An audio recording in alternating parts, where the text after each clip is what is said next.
This is a tour around Manor Farm Park from your classroom. We are going to be exploring the park and looking at things that reveal more about this special place in your neighbourhood. We'll be using landscapes, buildings, geographical features, maps, street names and the natural world to tell the story of Manor Farm Park today and over time. We'll be referring to parties, paddling, amazing feats of engineering, and best of all, chocolate. Manor Farm Park is located to the south of Birmingham city centre between Bournville and Northfield. It is an area of green space right next to a big road known as the Bristol Road or the A38.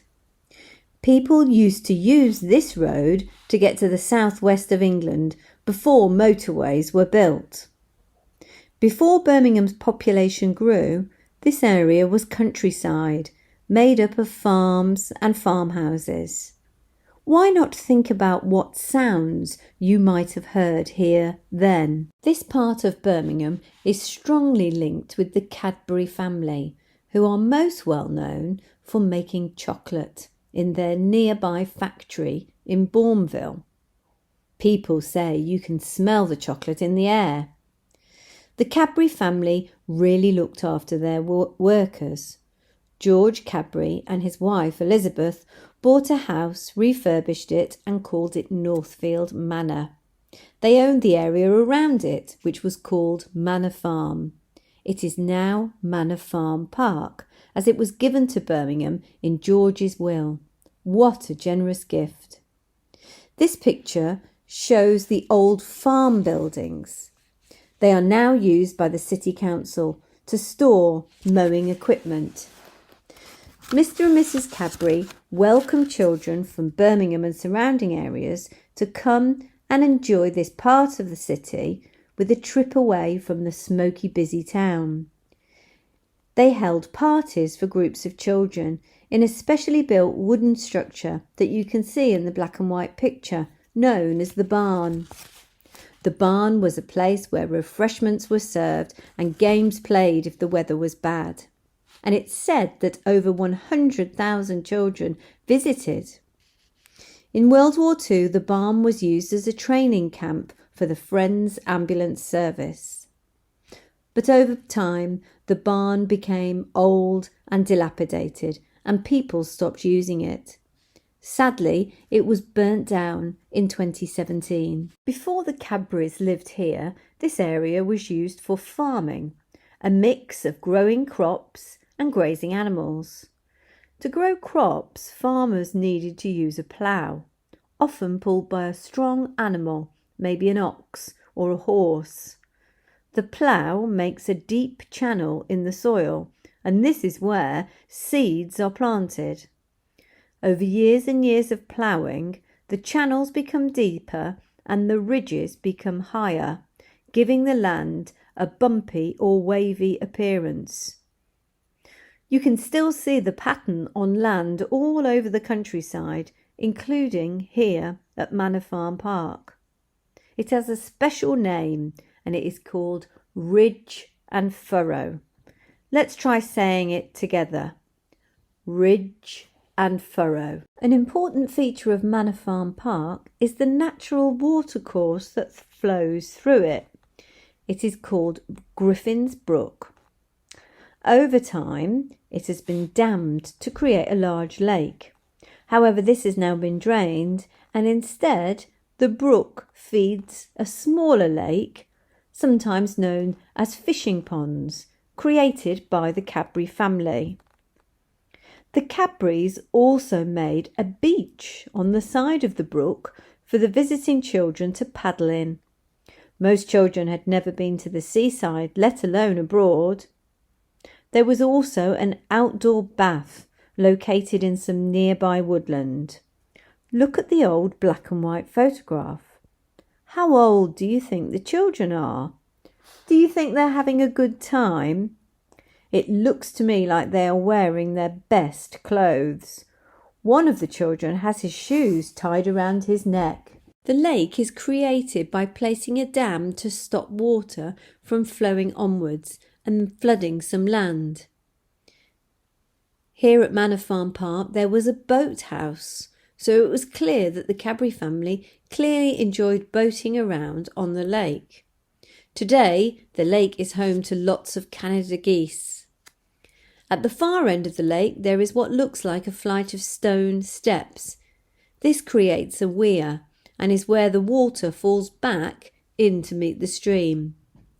Recently the entire lake was drained and a large build-up of silt, which is a sandy kind of mud, was removed. This has enabled the lake to maintain a healthy ecosystem. Northfield Manor was the home of George and Elizabeth Cadbury.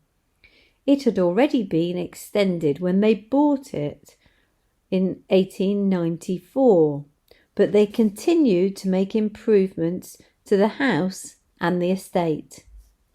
George died in 1922, and 30 years later so did Elizabeth.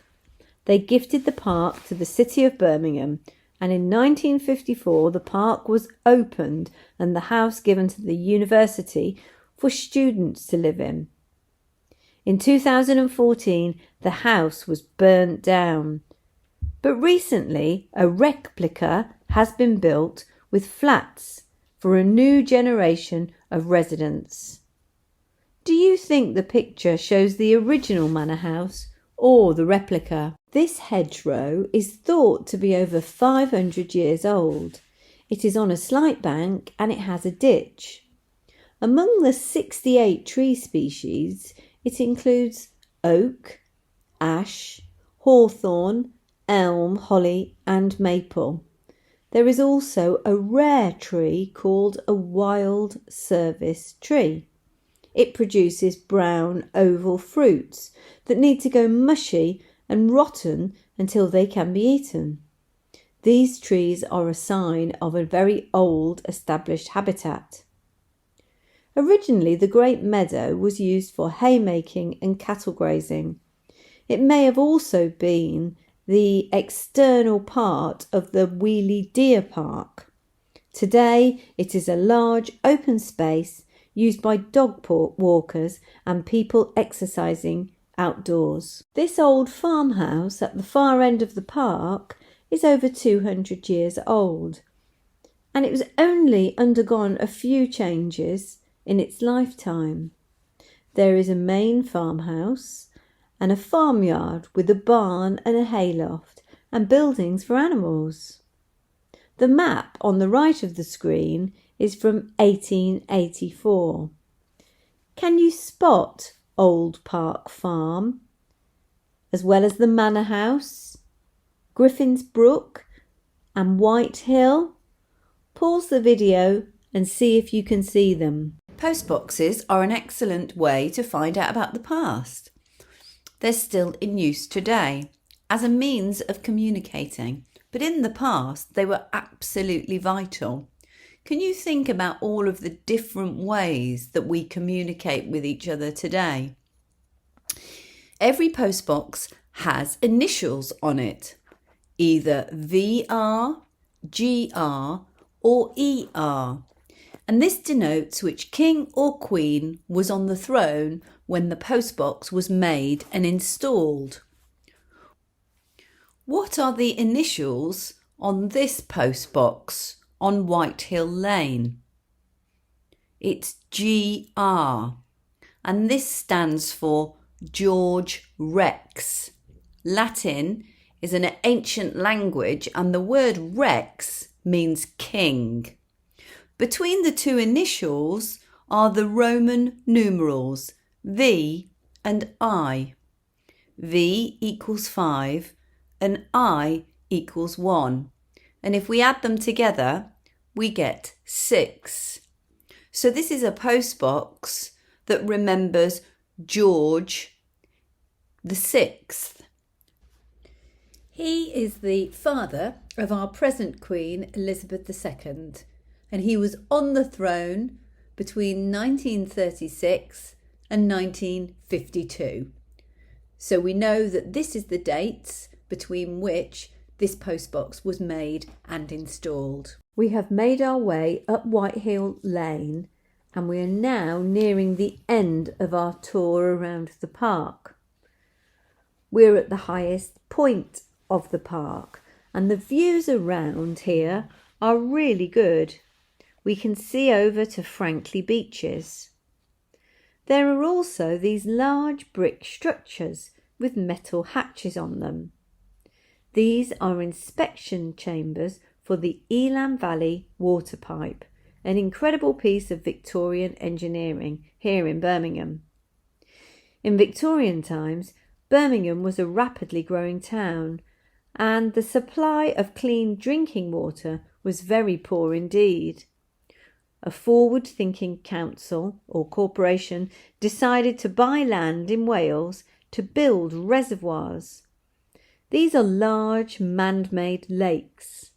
The water from these reservoirs was then piped in a 73-mile aqueduct all the way to nearby Frankley Reservoir.